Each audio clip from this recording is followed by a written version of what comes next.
No niin, heippa taas kaikille. No ja eka kysymys teille nyt sinne himaan, että mikä se on semmonen, se on suunnilleen tämän kokoinen. Se ei ole siis syötävää, vaan se on semmoinen aika litteä ja sitten siinä on niinku toinen puoli semmoinen liimapuoli. Mikä se on?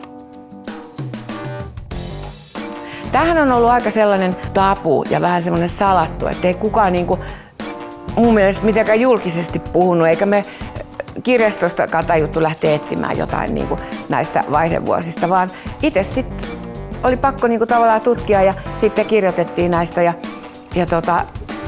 ja tavallaan niinku vertaistueksi myös muille.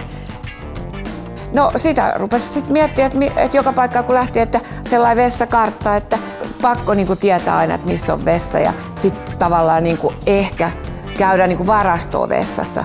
Mutta se oli niinku ihan hirveetä, eikä kukaan ollut kertonut. Ja sama se kuivuus. Mä ajattelin, että miten mä voin olla tällainen niinku limakalvot kuivana joka paikasta ja sisäinen kuivuus ja ulkoinen märkyys. Niin mä ajattelin, että ei hitto. No mulla saattoi kyllä sitten haitata mun harrastuksia, kun ratsasti tai ajo hevosta ja kärryt tärisi tälleen. Niin sit tuntui, että se virtsarakkokin siellä heiluu ja oli tosi kiva, kun lähestyit sit talliin kotia. Siinä onkin sitten tekemistä ja tehdit sinne saamaan hevosen kiinni ja sitten sinne peskiin.